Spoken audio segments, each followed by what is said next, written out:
శ్రీ గురుభ్యో నమః. హరి ఓం. అందరికీ నమస్కారం. సర్వయంత్రాత్మిక, ఇది అమ్మవారి 205వ నామం. ఇది 6 అక్షరాల నామం. ఈ నామంతో అమ్మవారికి నమస్కారం చేసేటప్పుడు సర్వయంత్రాత్మికాయై నమః అని చెప్పాలి. సర్వ అంటే అన్ని అని అర్థం. యంత్ర అంటే దేవతా శరీర యంత్రములకు అని అర్థం. ఆత్మిక అంటే స్వరూపముగా కలది అని అర్థం.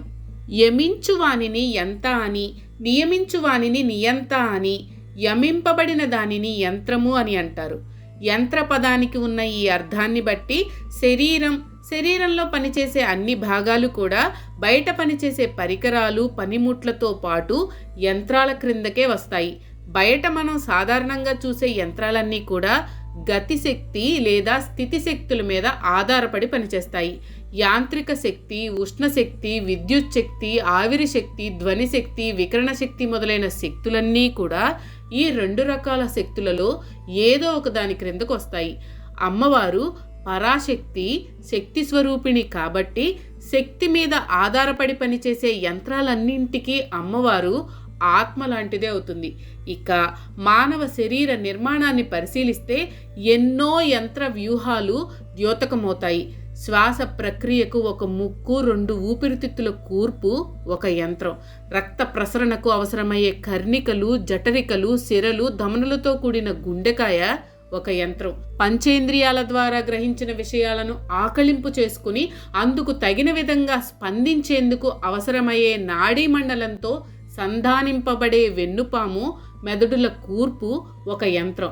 అలాగే జీర్ణ ప్రక్రియకు, శోషణ ప్రక్రియకు, విసర్జన ప్రక్రియకు సంబంధించిన మూత్రపిండాల యంత్రాలు ఎన్నో మానవ శరీరంలో ఇమిడి ఉన్నాయి.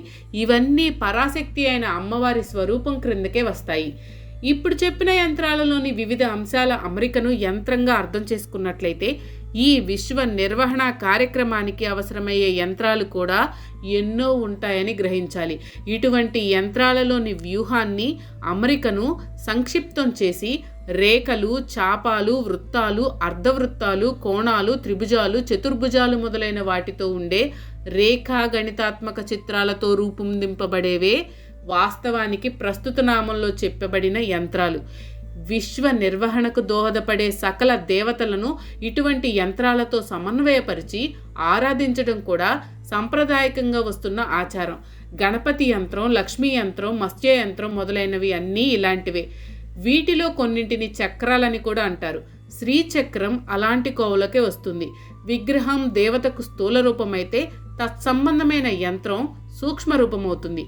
ఉపాసకుని మనస్సులో ఇప్పుడు చెప్పిన తత్సంబంధ దేవతా యంత్ర వ్యూహం కారణ రూపమవుతుంది. యంత్రం తత్సంబంధిత దేవతా శక్తిని నియంత్రణ చేసి తనలో ఇముడ్చుకుంటుంది కాబట్టి ఈ యంత్రారాధన కూడా తత్సంబంధిత దేవతారాధనకు సమానమే అవుతుంది. వృక్ష విన్యాసం బీజంలో ఎలా ఇమిడి ఉంటుందో అలాగే మనం చూసే ఆకృతులన్నీ ప్రారంభంలో బిందువులోనే ఇమిడి ఉంటాయి. కాబట్టి అన్ని యంత్రాలకు మూలం బిందువే.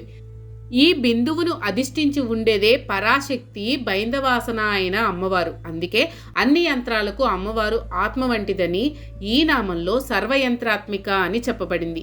అన్ని యంత్రములకు ఆత్మస్వరూపముగా కలది అని ఈ నామానికి అర్థంగా చెప్పుకోవచ్చు. శ్రీమాత్రే నమః. మీకు కనుక ఈ వీడియో నచ్చినట్లయితే లైక్ చేయండి. అలాగే మీ ఫ్యామిలీ అండ్ ఫ్రెండ్స్ కి షేర్ చేయండి. ఛానల్లో కొత్త నోటిఫికేషన్స్ కోసం సబ్స్క్రైబ్ చేయండి. అలాగే పక్కనే ఉన్న బెల్ ఐకాన్ ని ట్యాప్ చేయండి.